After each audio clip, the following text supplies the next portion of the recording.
jumpa lagi dengan Kak Esti.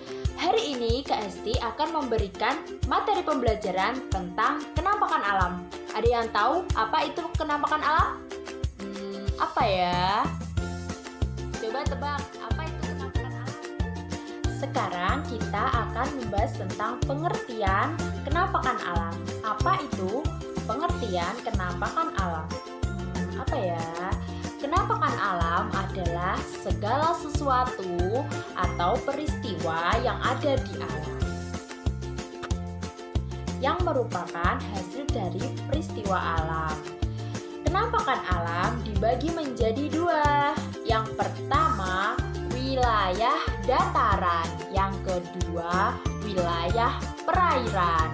Nah, kita akan membahas tentang macam-macam wilayah dataran. Yang pertama, kita akan membahas dataran rendah.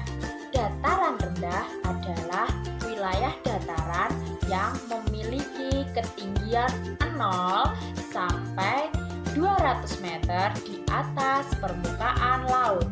Dataran rendah dimanfaatkan untuk pemukiman, industri, dan pertanian. Kemudian yang kedua adalah dataran tinggi. Dataran tinggi adalah wilayah dataran luas yang terletak pada ketinggian di atas 200 meter. Dataran tinggi disebut juga plato.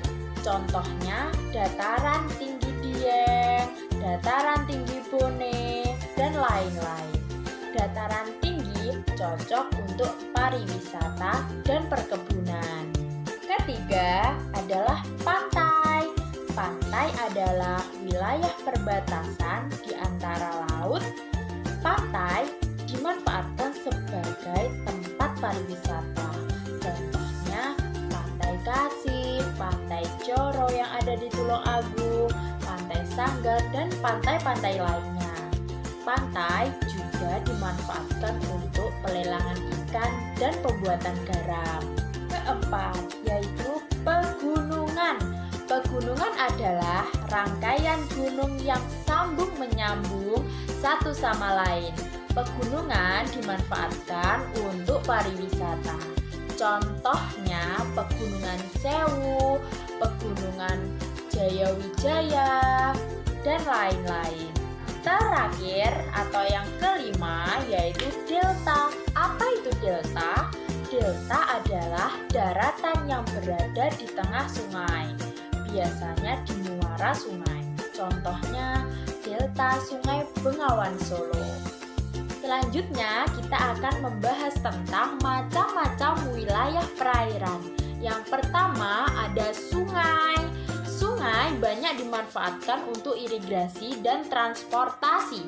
Contohnya Sungai Kapuas di Kalimantan. Selanjutnya yang kedua ada danau. Apa itu danau?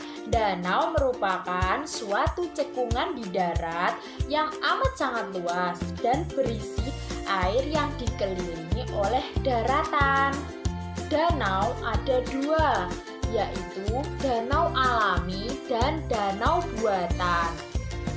Danau alami adalah danau yang proses alam. Sedangkan danau buatan yaitu danau buatan manusia. Danau banyak dimanfaatkan untuk pariwisata dan PLTA. Apa itu PLTA? Ada yang tahu? Kak Esti akan menjelaskannya. Apa itu PLTA? PLTA adalah pembangkit listrik tenaga air.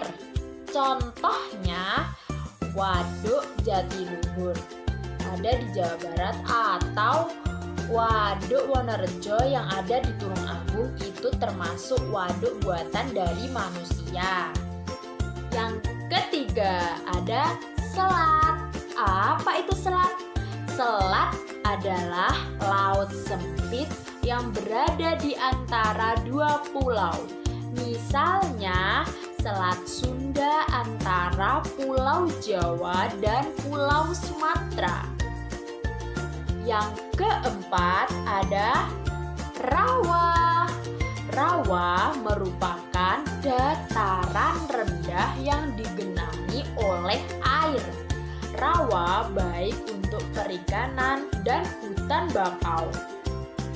Misalnya di sepanjang pantai timur di Sumatera.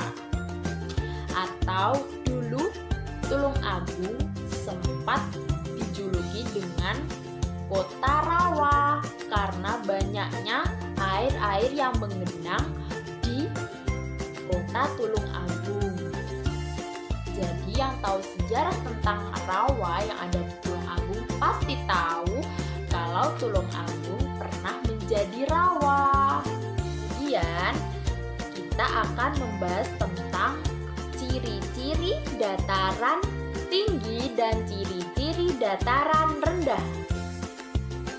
Yang pertama adalah ciri-ciri dataran rendah.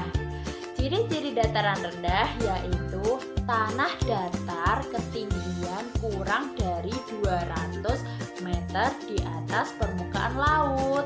Yang kedua yaitu tanah lebih subur dan banyak penduduk. Dan yang ketiga adalah tekanan udara lebih tinggi daripada daerah pegunungan. Yang kedua yaitu ciri-ciri dataran tinggi. Yang pertama, dataran tinggi beriklim sejuk sehingga cocok untuk objek wisata. Yang kedua yaitu memiliki udara kering dibandingkan wilayah lain. Yang ketiga yaitu curah hujan lebih rendah daripada dataran rendah. Baik, cukup sekian pembelajarannya adik-adik. Semoga kalian paham ya. Dan semoga videonya bermanfaat untuk kalian semua. Wassalamualaikum warahmatullahi wabarakatuh.